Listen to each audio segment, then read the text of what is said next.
Ajeitar aqui.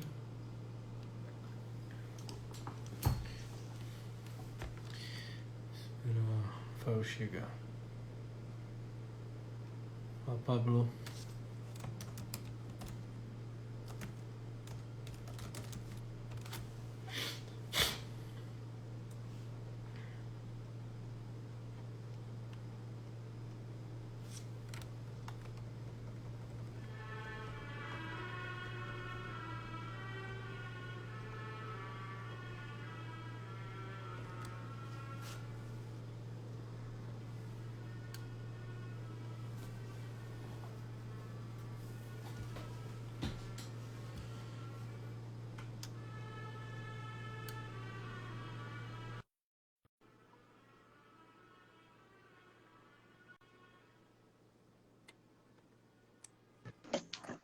Agora Ô, Rafael. sim. E aí, Opa, Rodrigo, tudo tudo jóia? bem, cara? Certinho, Tudo boa jóia, noite. querido. Graças a Deus. Tudo Boa bem? noite. Você tá me ouvindo bem? Tô ouvindo bem, tô lhe vendo bem. Você tá me ouvindo bem? Tô vendo e ouvindo bem também. Graças a Deus. Primeiro, bom demais, mais uma vez, a gente tá junto para conversar um pouco, né? Com certeza. Aquelas nossas conversas livres, embora tenhamos um, um, um eixo, Sim.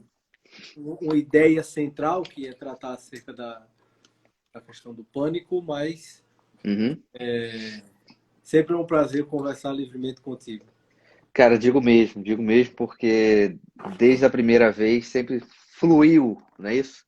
Fluiu de uma forma muito tranquila, muito boa, então é sempre bom lembrar que não estamos sós, né, cara? E aqui a gente está falando principalmente dentro dessa esfera da psicologia, né, cara? Então, saber dessa realidade é muito bom. Poder contar com você aí é uma alegria para mim.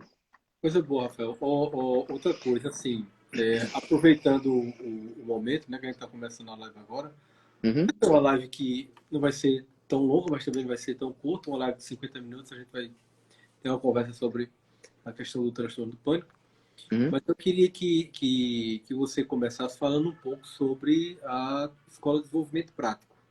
tá. Bem, um projeto que é um projeto fantástico, eu vendo o teu trabalho, sabe que eu sou um entusiasta do teu Sim. trabalho, inclusive. Eu acho que seria interessante você apresentar um pouco para que, Uhum, inclusive, fique aqui na live e o pessoal conheça a tua sim. proposta. Eu acho que é bom, inclusive, a gente começar por aí. Como eu tinha te colocado pelo áudio, né, hoje já está Uhum, no WhatsApp, sim. até porque é, eu penso que, inclusive, a tua proposta não deixa de ser uma proposta terapêutica, não da psicoterapia, mas os Uhum, conteúdos eles são terapêuticos, até preventivos, no sim. sentido de evitar, por exemplo, que você alcance um nível infeliz e extremo Uhum.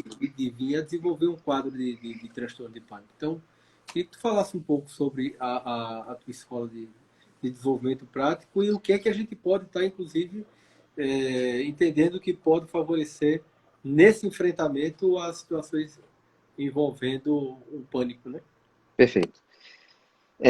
Então, eu concordo, eu acho que a EDP, né, a Escola do Desenvolvimento Prático, ela é algo que ela é grande e que ela merece realmente esse nome assim, de um projeto grande, porque ela tem muita coisa lá dentro.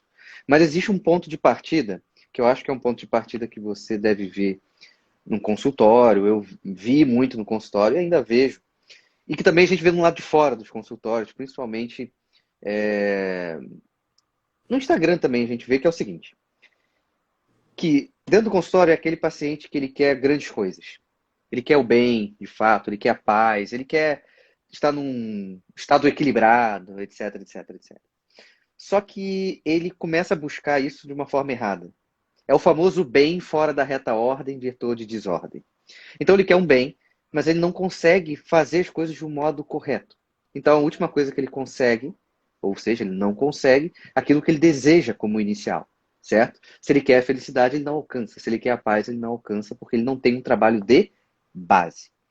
Então, muitas das vezes, a gente também vê nos Instagrams, e não estou falando nem de Instagram de psicólogo, mas às vezes aqueles Instagrams que as pessoas estão vendendo aqui um certo desenvolvimento pessoal, tipo, tem uma família X, é, ganhem muito dinheiro e de repente eles conseguem fazer isso. O problema é o seguinte: se você não tem uma boa base, você vai ganhar o seu 1 milhão aí no tempo X. O problema é que você não vai saber lidar com ele. Às vezes você vai ter lá uma baita de uma mulher ao teu lado. O problema é que você não vai saber lidar com ela. Você vai ter uma baita de uma família ali. O problema é que você não vai saber lidar com ela. Então, o trabalho da EDP é um trabalho de base. Eu sei que o meu trabalho aqui no Instagram, Rodrigo, é um trabalho que eu falo das virtudes. Mas eu busco sempre comentar das virtudes no modo mais realista possível. Porque você não vai entrar no meu atendimento e vai sair e vai falar, tá aqui, toma aí, aqui a virtude da prudência, 3 doses por dia, tá? Tranquilo, você vai sair bem. Claro que não. É um trabalho que é um desenvolvimento. E para a gente conseguir pensar em dialogar com as virtudes, a gente tem que ter uma base bem feita. Então a EDP, a Escola do Desenvolvimento Prático, é o lugar onde eu vou concentrar todo um trabalho de base. Então, dentro da escola, eu tenho, eu acho que eu posso estar errado na conta aqui, mas acho que eu tenho umas 8 salas lá dentro. Eu vou explicar o que cada uma dessas salas são. Eu tenho uma sala de aula, são aulas ali, entre aspas, livres. Então, ontem, por exemplo, eu fiz uma aula sobre a preguiça. Aí, numa aula anterior da preguiça, eu fiz uma aula da inconstância dos principiantes. Né? Como entrar num caminho de desenvolvimento. Quando você começa a entrar nele, você vai ser meio inconstante no primeiro momento. Então, essa sala seria uma sala da aula normal. Depois temos, não nessa ordem, mas eu vou trazendo nessa ordem, nós vamos ter a sala dos pontos de ordenamento pessoal. O que são os pontos de ordenamento pessoal? Eu criei isso a partir da minha experiência de clínica, que eu costumo falar que esses pontos de ordenamento pessoal são os pontos pré-virtude. Então eu tenho que trabalhar os pontos, são 16 pontos no total, onde eu tenho que trabalhar todos eles bem, então eles são pontos práticos, óbvio. Não é à toa que o nome da escola é a Escola do Desenvolvimento Prático, né? Eu vou trabalhar esses pontos para aí sim eu começar a poder balbuciar, digamos assim, as virtudes. Então, tem uma aula lá que é o alvo e a meta, que eu falo. O que é o alvo? Por exemplo, você tem o seu conteúdo aqui dentro da página, certo? Geralmente as pessoas leem e pensam assim, vamos dizer que você fez um texto sobre, sei lá, egoísmo. Aí a pessoa lê o texto e fala assim, lembrei do Felipe. Felipe egoísta pra caramba. Só que qual é a proposta que eu trago como primeiro ponto da escola dos pontos de ordenamento pessoal? Que o primeiro ponto você tem que acertar o alvo. E quem é o alvo? Você. Entende? Então você vai ter que fazer um exercício em tudo que você entrar em contato. Você vai ter que acertar o alvo primeiro. E é interessante, porque há meio que um movimento da projeção no outro, né? Você Uhum. projeta, você identifica, aí pensa logo em alguém. Sim, mas isso aí até que ponto não é possível de ser pensado em si mesmo? Exato. E aí, só que o ponto 1 é o alvo e a meta. Então, quando eu acerto o alvo, depois eu vou para a meta. E qual é a meta? Aí sim é o outro. Então, depois que eu acerto o alvo, eu posso ir até o outro, mas eu vou com mais humildade, porque eu fiz um exame e percebi que eu também sou egoísta, né? Entende o ponto? Então, eu vou com mais calma. Então, aqui é só rapidamente um resumo do ponto 1. Então, temos a sala dos pontos de ordenamento pessoal. Em breve, teremos a sala das virtudes. Só que primeiro nós temos que caminhar na sala dos pontos de ordenamento pessoal, né? A ordem própria da coisa. Temos a sala dos poemas, onde eu faço um poema que a gente vai refletir também. Claro, o poema em si é uma reflexão, mas também tem um ponto do belo, né? Da música que toca, do ponto visual. São poemas muito bonitos, de fato, visualmente falando. Temos a sala da análise musical, onde eu vou pegar uma música que tem uma mensagem X e vou analisar ela basicamente por inteiro, do instrumental até a última letra da canção, sempre apontando para esse aperfeiçoamento pessoal, para esse ordenamento pessoal. O que eu tenho mais lá? Eu tenho a sala do podcast, que lá, inclusive, você vai ser um convidado em breve, já estou avisando aqui, que basicamente o que eu faço lá? Eu estou lendo histórias que os meus seguidores enviam para mim. Então, o primeiro momento são histórias de superação. Então, os meus ouvintes e os meus seguidores enviaram para mim histórias de superação e a gente está lendo. O que é isso? É o contato com uma história real. Então, o pessoal lá de dentro vai ter o contato com a história de superação de alguém real, né? Não é ali uma teoria que tá tudo. Não, é uma pessoa que fala, tinha uma irmã, a primeira história foi essa. Tinha uma irmã, odiava ela, desprezava ela e ponto final. Então, traz essa dimensão. Tem também a sala das revistas, que é onde mensalmente sai uma revista com um compilado do que foi trabalhado, umas coisas bem práticas também. Então, assim, é um conteúdo grande, tá? Eu acho que posso ter até esquecido alguma coisa, mas eu acho que não esqueci. Então, dentro disso, as aulas, algumas são ao vivo, outras são gravadas. Então, tudo isso, assim, para direcionar. Eu percebi, tanto no atendimento e principalmente fora dele, né? Porque a gente não consegue atender todo mundo, né? E a gente vê uma demanda muito grande, né? Uma demanda de. Tem muita gente procurando atendimento, de repente, pô, fui lá no fulano, no ciclano, não tem horário. Rafael, putz, também não tem horário. E acaba que a EDP não é uma psicoterapia, óbvio que não, Uhum. mas com toda certeza é um conteúdo terapêutico. Isso aí não tem a menor dúvida, né? Exatamente, foi isso que eu pensei e assim, ouvindo você destrinchando o, Uhum.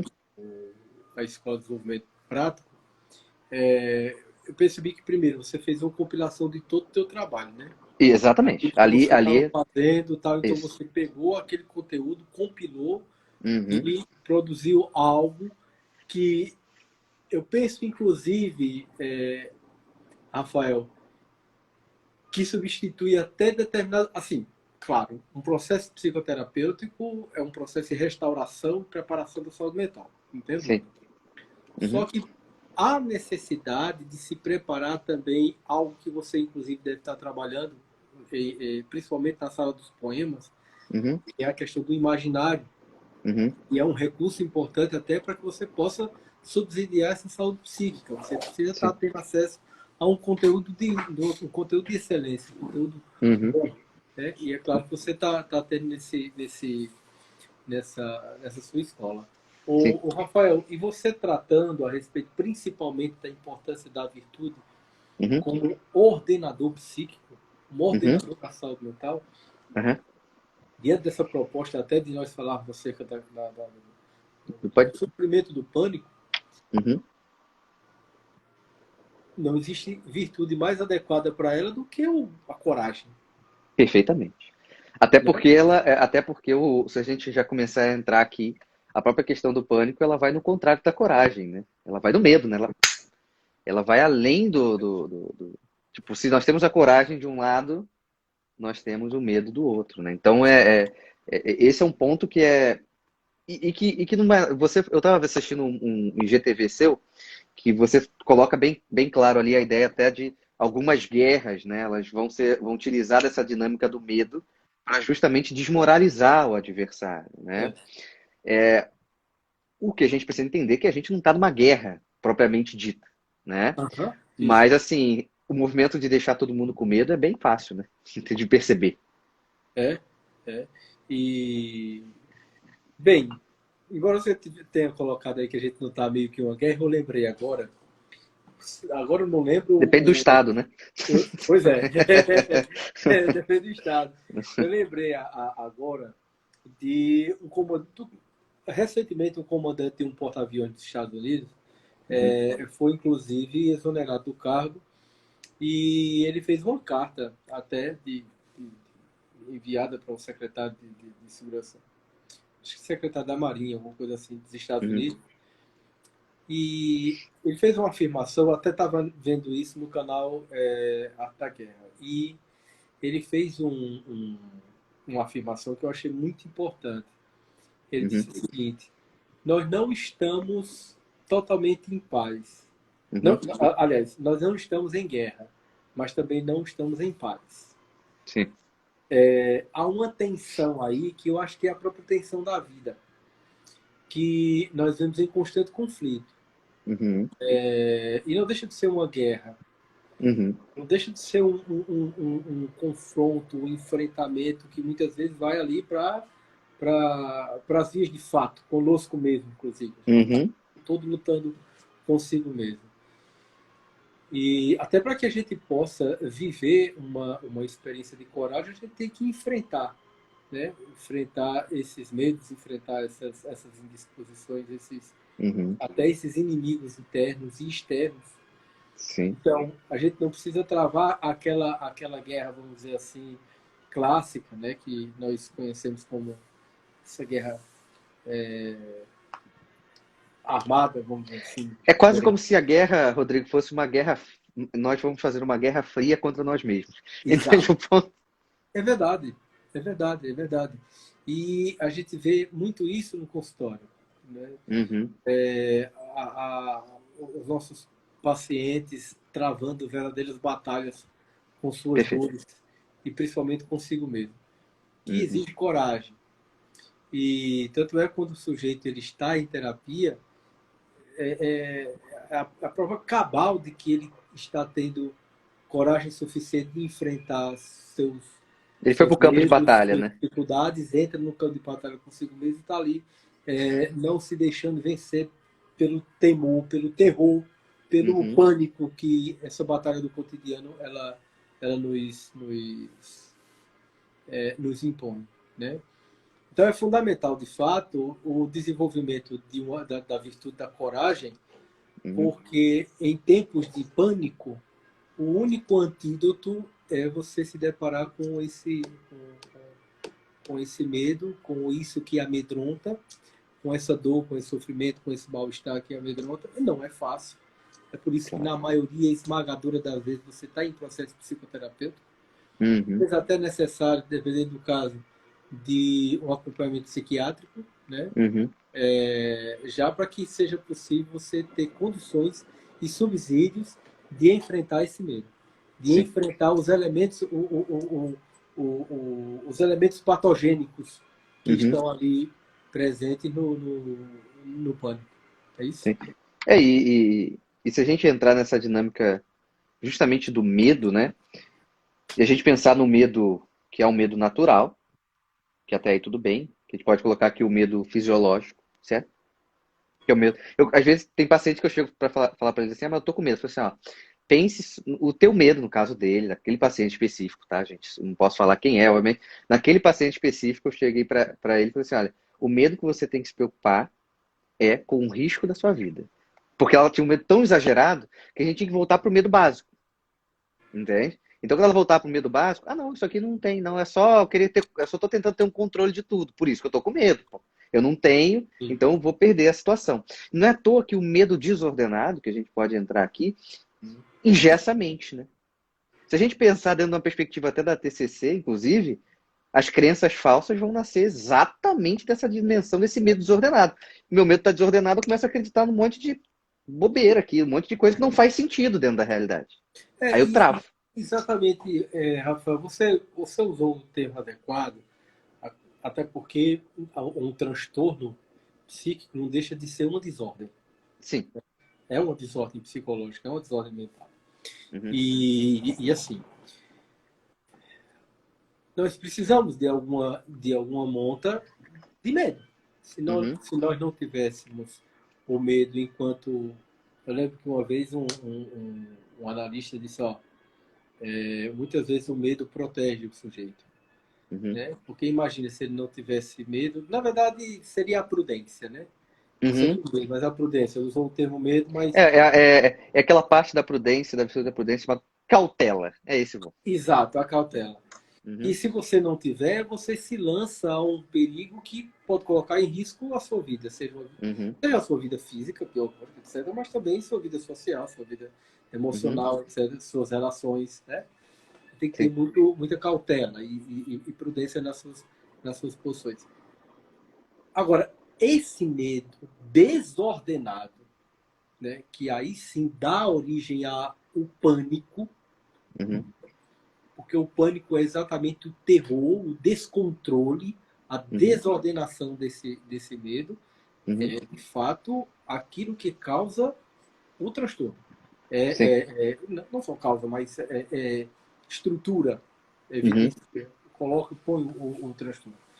Sim. Que nós, psicólogos, é quem, na maioria das vezes, temos que trabalhar esses elementos. Porque ali Uhum. o médico psiquiatra vai lá, prescreve a medicação, vai ali enquanto um ansiolítico, meio Uhum. que estabiliza o quadro, tira o sujeito do sintoma, aliás, da crise, mas Uhum. quem vai ali para e passo, juntamente com o paciente, nesse processo de reparação dos Uhum. danos primeiros, de Uhum. base dos pacientes, é a psicoterapia, o psicólogo está ali do lado. Né?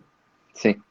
Sim. É como se você encontrasse o paciente assim, depois que uma casa desabou e você estivesse um lado dele olhando para aquele destroço assim, falando tipo, e aí, como é que a gente vai levantar isso aí, né? E o cara tá desesperançoso, né? A gente tem que ser, eu costumo falar que o psicólogo ele é um jardineiro da esperança, né? A gente vai ter que E plantar a esperança nesse coração desse cara aí, porque perfeito. senão, né, ele desiste, né? Mas aí tem uma relação, quando a gente pensa nesse medo, do egocentrismo com o medo, né?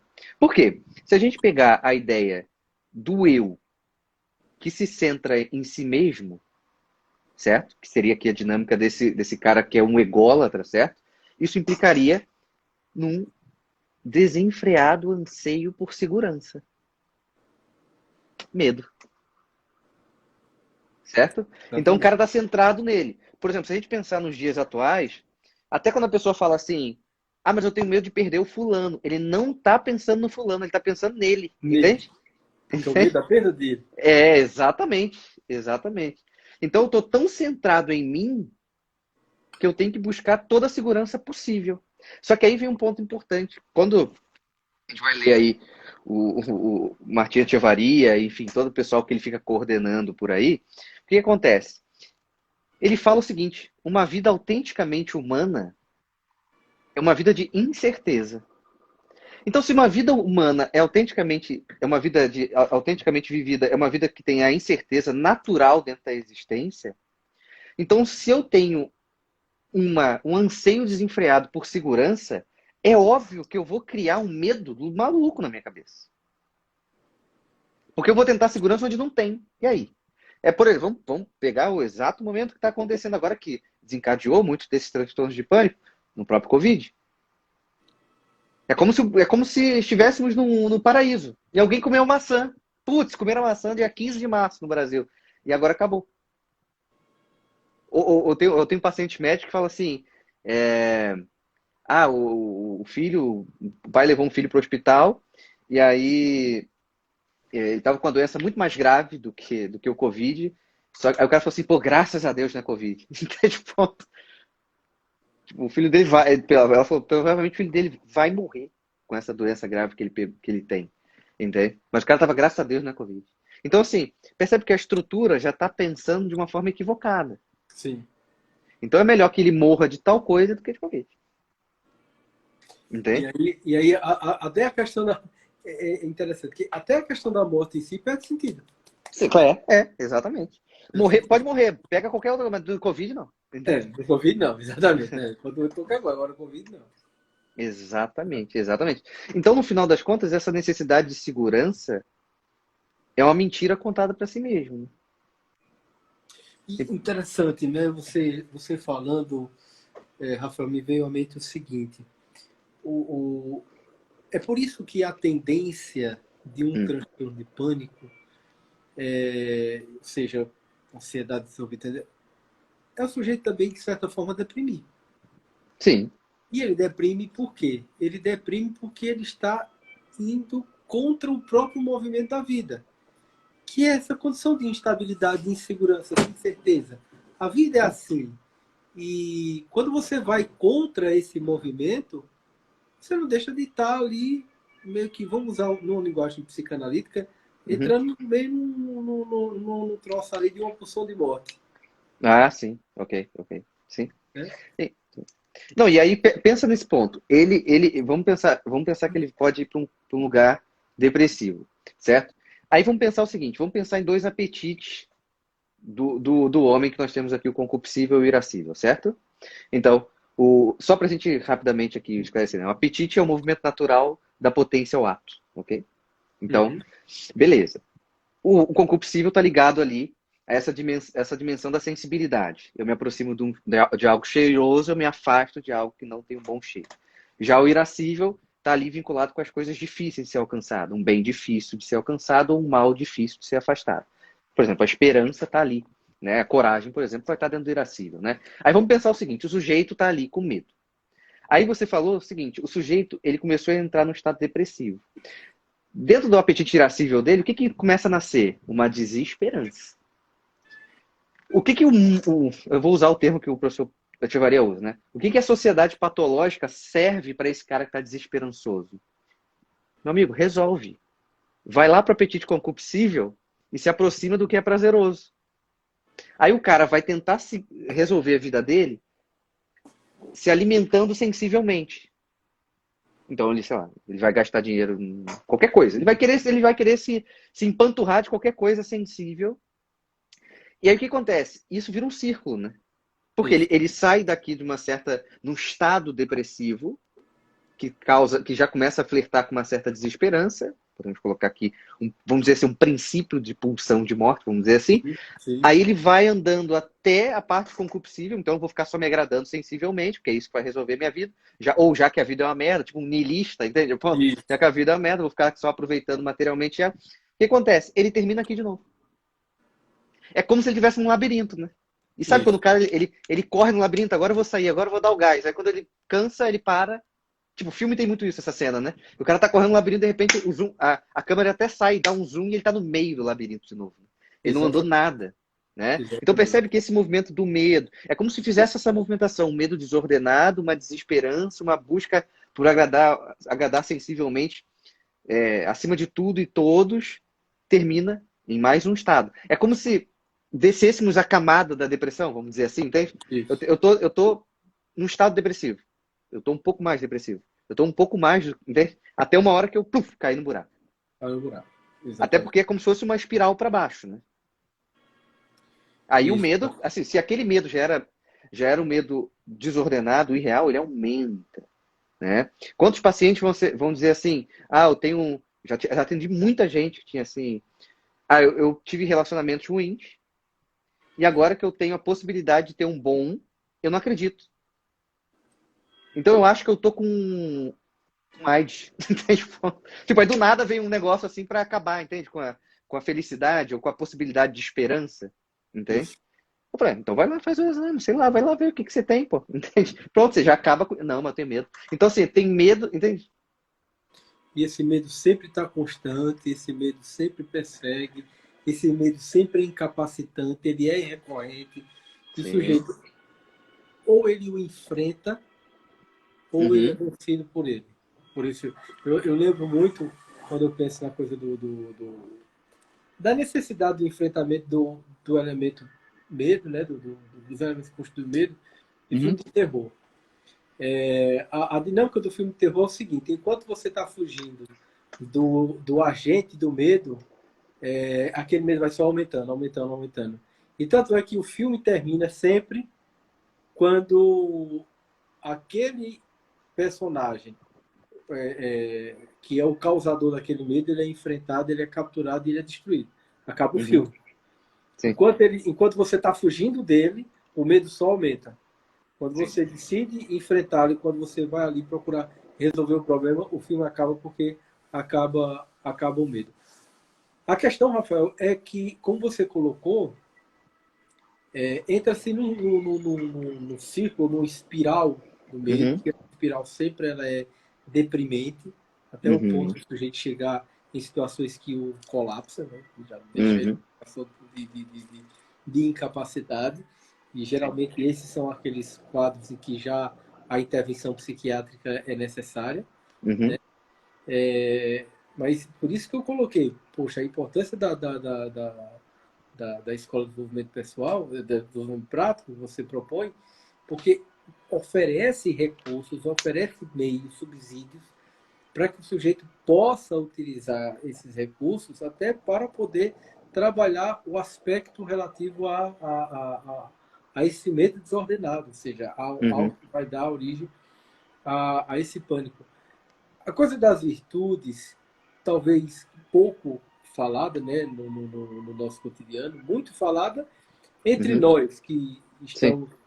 estamos sempre próximos de ideias enquanto psicólogos e compartilhando Uhum. essa visão da psique humana, mas se a gente for olhar lato sensu, tanto nas universidades, na faculdade de psicologia, como também no nosso cotidiano, as virtudes elas são pouco observadas, sequer aventada a possibilidade do cultivo delas. Uhum. Mas é fundamental como recurso terapêutico.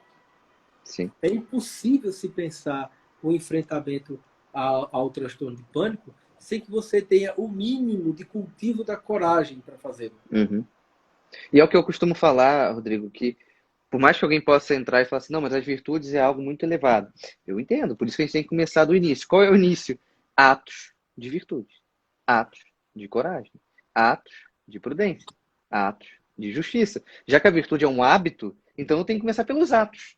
Sim. Então, no primeiro momento, ter coragem vai ter que ser coragem para falar, coragem para ficar em pé, coragem para enfrentar minimamente algo.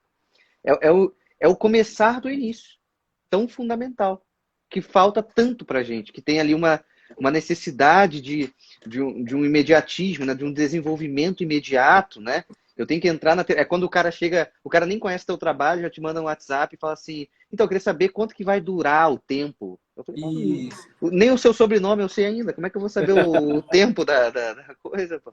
Né? É muita pressa que faz perder o valor. Eu acho que essa pressa faz perder o valor de si mesmo, mas nesse sentido assim de, cara, você é um ser humano que tem um baita potencial. Quando você tem essa pressa, você diminui todo o seu potencial. Entende? Eu tava vendo isso, inclusive tratando recentemente com uma paciente. Uhum, A diferença entre um sujeito imaturo e, portanto, ainda inexperiente, neófito, vamos dizer assim, uhum, infantil, né? Que pensa que a vida são passes de mágica. O pensamento mágico, que é o pensamento infantil, de que, uhum, como o Winnicott dizia, né, de que as crianças elas criam e destroem o mundo num piscar de olhos, né, na varinha de condão da fada e tal, onde tudo é uhum. feito e desfeito. O adulto sabe que a vida não é um passe de mágica, Sim. são sucessivos acontecimentos que nós damos o nome disso de processo. Uhum, Então, o processo de desenvolvimento, que também é o processo de amadurecimento, é uhum. uma sucessão de acontecimentos, de eventos, de decisões, de escolhas, de idas e vindas.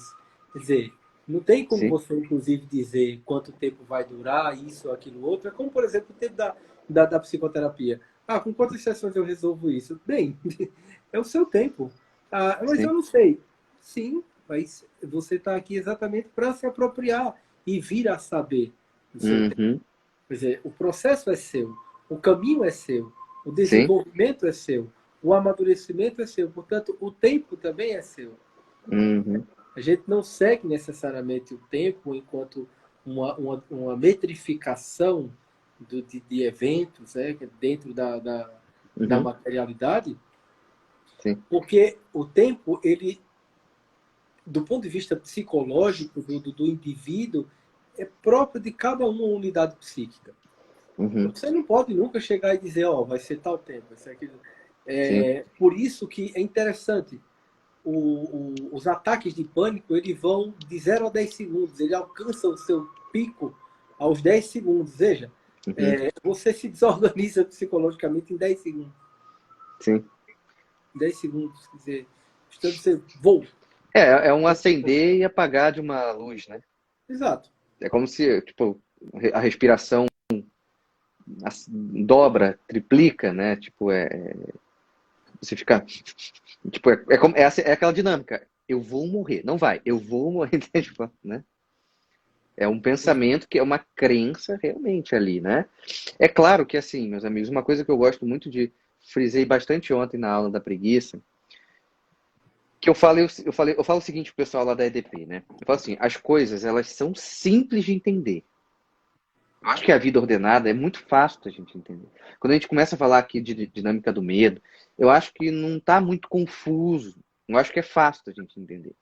A questão é o seguinte: a prática dessa simplicidade, ela vai ser de alguma forma relativa, justamente porque eu não conheço quem está tentando fazer ela.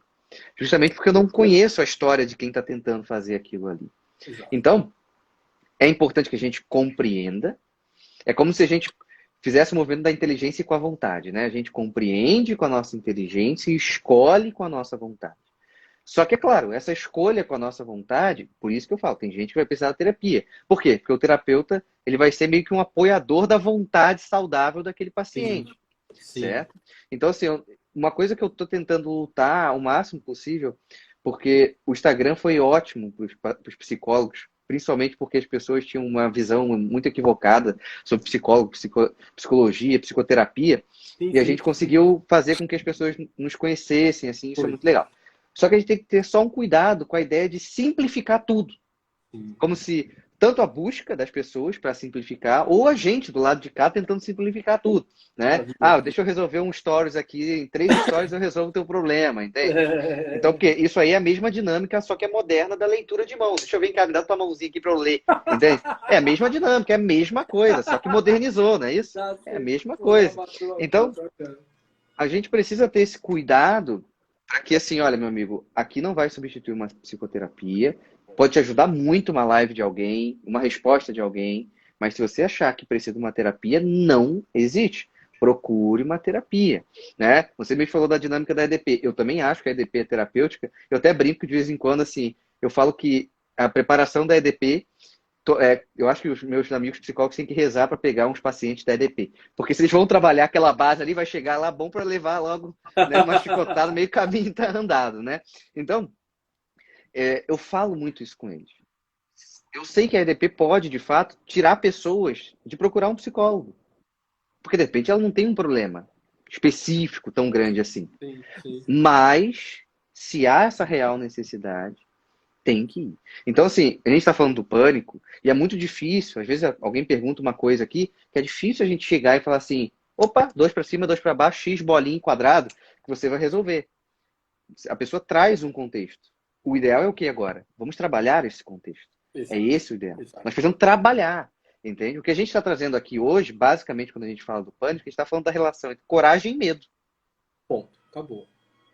Porque a gente está trazendo o quadro patológico, e Uhum. está identificando um elemento favorecedor Exato. desse enfrentamento e dessa superação. E isso, claro, dentro de um contexto psicoterapêutico. Sim, Porque fora de uma psicoterapia, o sujeito não tem tanta possibilidade, assim, de se claro. organizar, não. A gente Né? está falando da doença E e a do gente tá, remédio. exatamente, a gente já está Entende? falando do sujeito que está doente, não do sujeito que Exato. está percebendo, que está iniciando os Uhum. primeiros sinais. Não, a gente já está falando de alguém que está com um transtorno de pânico. Né? Sim. Já é um transtorno, a vida dela já está transtornada. Transtornada, exatamente. A vida dela já está incapacitada, já está.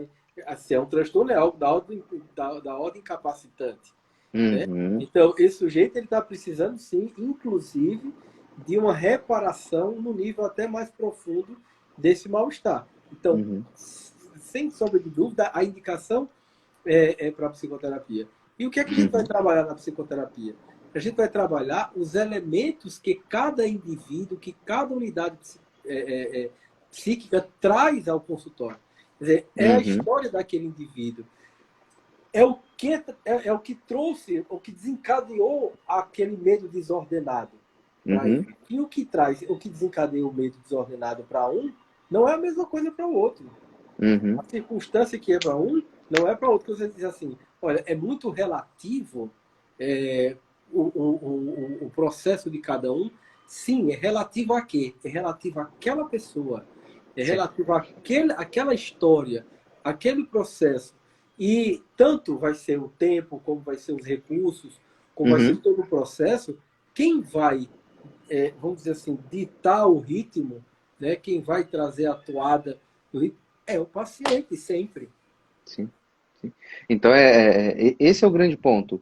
Eu acho que a terapia, principalmente quando a gente está falando aqui de pânico, um nível de, enfim, pânico está ali dentro da ansiedade, ou qualquer nível de ansiedade que ele seja muito, né, muito elevado, né, trazendo esse transtorno para a própria vida, né, que atrapalha o dinamismo da existência e tudo mais, já é alvo da gente começar, opa, tem que procurar um auxílio, eu tenho que procurar uma ajuda aqui.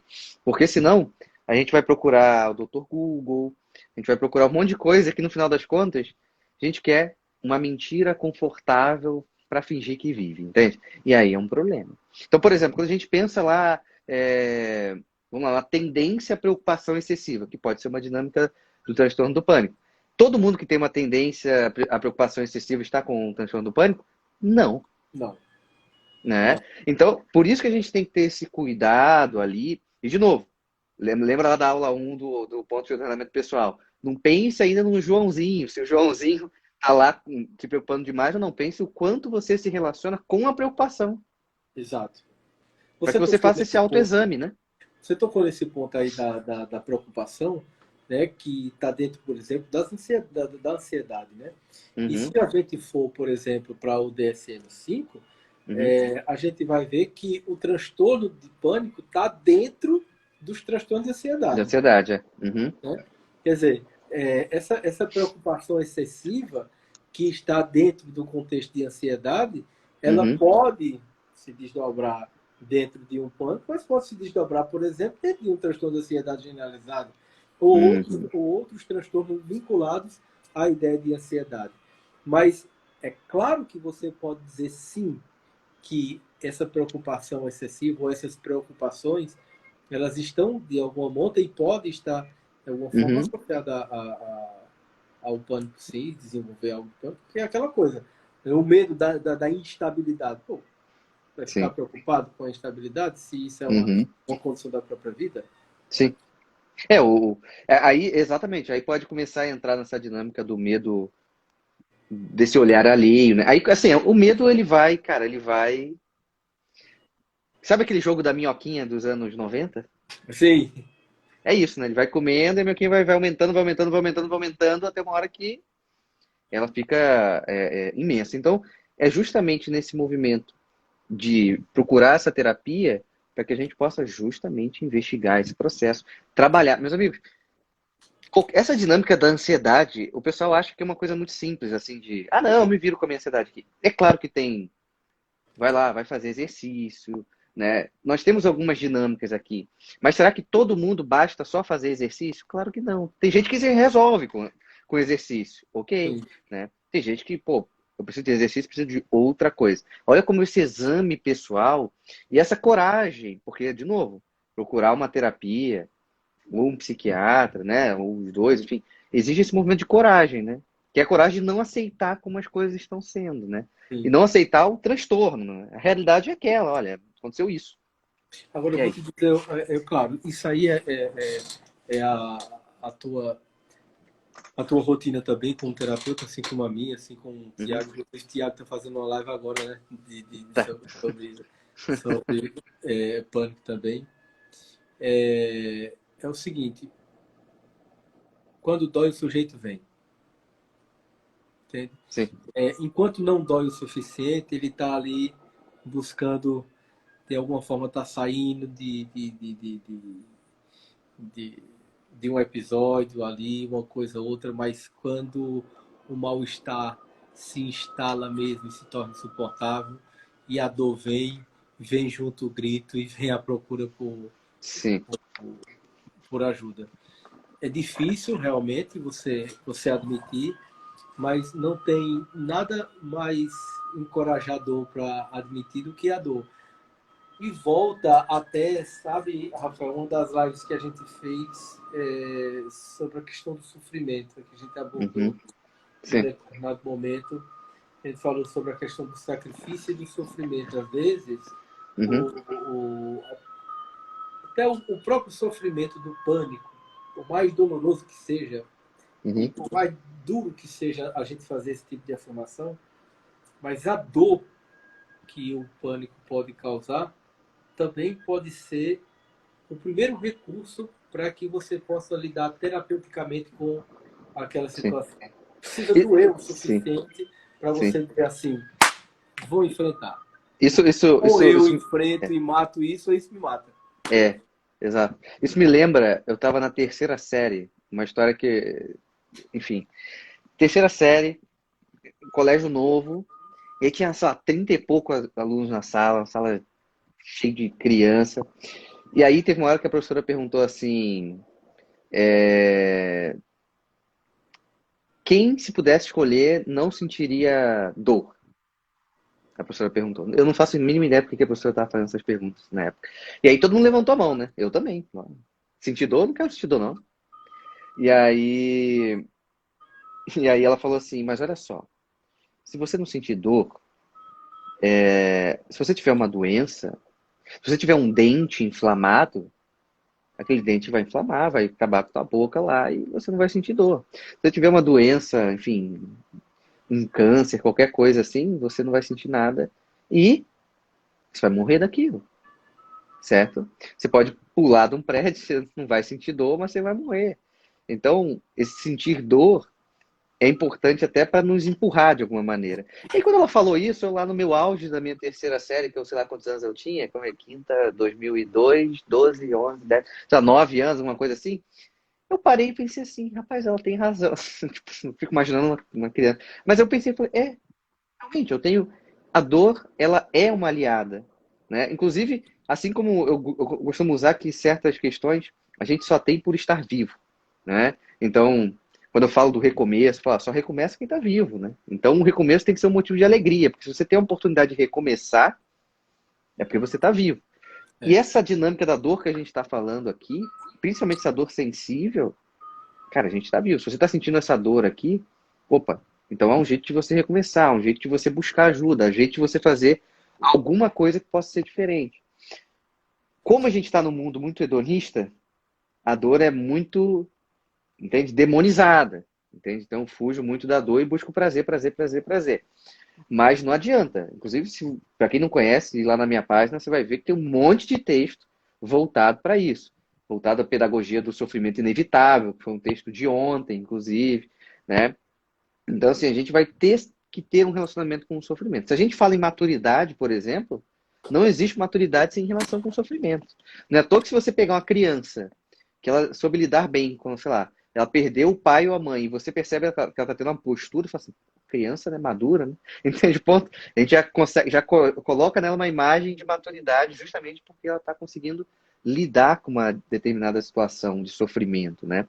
Então, assim, não demonize o sofrimento. A gente precisa ter um movimento de saber julgá-lo, de fato. Sim, Ele faz sim. sentido? Ele não faz sentido? Aí tudo bem, eu vou entender. Ataco, eu jogo fora o que não faz sentido, suporto aquele que é inevitável. E isso eu É. vou construindo, né? Eu vou caminhando na dinâmica da vida. Né? E isso é fundamental. O Rafael, eu achei interessante aqui o seguinte, acho que é doutor Amarildo, Amarildo Júnior. Ele Ok? colocou boa noite. Eu frisei Uhum, esse. Estou observando bem esse comentário, porque eu acho uhum, muito pertinente. É super importante as informações. Importante também os uhum. gatilhos, que não necessariamente é somente um fato recorrente. E os Recente. demais É. procurados em primeira escolha são os cardiologistas. Interessante, a gente vê Uhum, muito isso, né? Porque é preferível estar com o coração adoecido do que assumir a dor da saúde mental. Agora, tem uma coisa, Amarildo, que eu penso que Rafael vai concordar. uhum, Interessante como esse órgão, né, o coração, onde simbolicamente, arquetipicamente é o centro das emoções, né?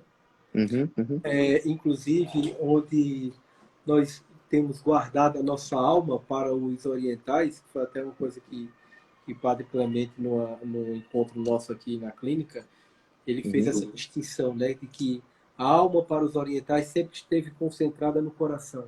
Para os ocidentais, em especial para o grego, a alma uhum, estava ali meio que, por exemplo, a alma platônica, né, a alma dividida na compulsível, a irascível e irracional, que está aqui na região da cabeça, no cérebro e tal. Mas, do ponto de vista oriental, a alma sempre está aqui no coração. Então, as dores da alma não deixam de ser dores no coração, das uhum, nossas emoções, nossos afetos, né? O coração partido, o coração sangrando, quer dizer, essas dores e esses sofrimentos, etc.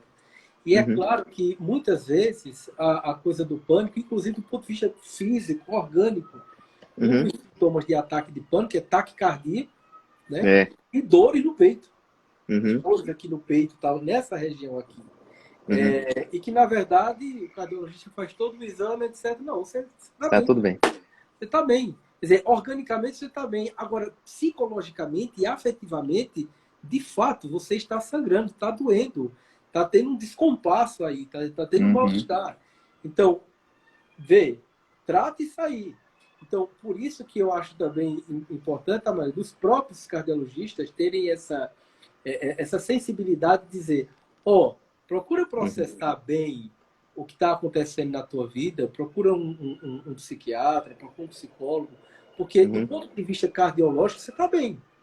Agora, do ponto de vista psicológico, você está precisando, de fato, trabalhar terapeuticamente essas dores. Uhum. Porque não está no teu coração físico, mas está no teu coração psíquico. Uhum. No centro, onde bombeia, onde está ali a bomba Sim. das tuas emoções, dos teus sentimentos, etc. E aí ele termina bem a frase, né? Porque ele fala ali, né? É preferível estar com o coração adoecido, então a culpa não é minha, né? Entende? É uma terceirização da culpa, É né? melhor morrer de qualquer outra coisa, menos de Covid. Exatamente, exatamente. Do que assumir a dor. Aí a gente vem a dinâmica de quê? Da própria humildade, né?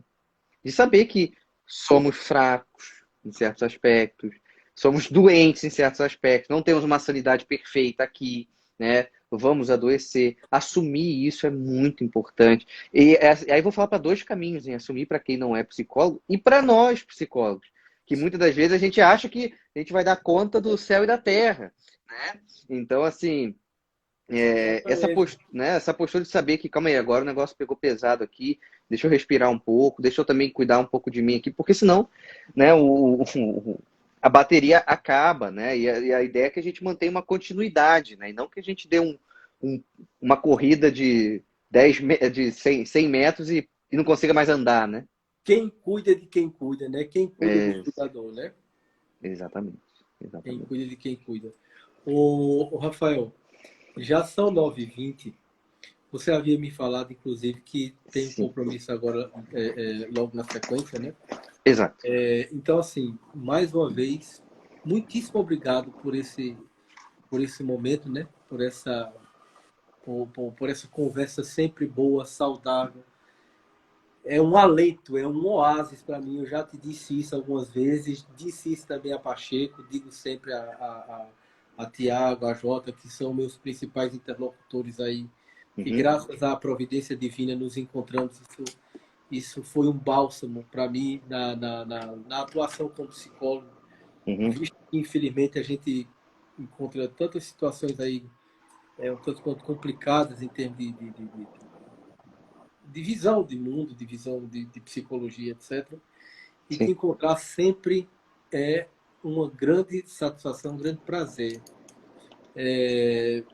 Obviamente que sempre que necessário e que possível, estarei sempre à disposição. Eu sei que eu posso também contar com essa tua disposição, que ela é recíproca, e isso é muito bom, é muito prazeroso saber que existe essa parceria nossa, e Deus te abençoe tudo de bom, Amém. e a gente vai se encontrar numa próxima, se Deus quiser, né? É isso. Tamo junto, Rodrigo. Eu agradeço e só tem como repetir, não vou repetir aqui, senão vou ficar mais meia hora aqui, mas assim, eu digo mesmo para você, para mim é sempre uma alegria, como eu falo assim, putz, posso contar hoje com quem? Pô, tem o Rodrigo, tem o fulano, e isso é uma alegria porque a gente sabe da nossa solidão profissional, o quanto que foi ruim e pesado, né? Então, ter esse momento aqui para mim também é de uma alegria, de uma leveza, né? Que eu digo até que é uma leveza meio rara, assim, da gente encontrar por aí. Então, sabe que também pode contar comigo. Inclusive foi agora, chamou, falei, vamos embora, quando vai dar? Não é amanhã, não dá, vamos embora já. Entendeu? Então é isso, cara. Um forte Paulo do Gato! abraço. Paulo Gato, Deus abençoe. Um abraço na família aí, um beijo na tua Ei, filha. você Forte também, abraço. valeu. Valeu, Obrigado. cara. Tchau, Tchau, tchau. tchau.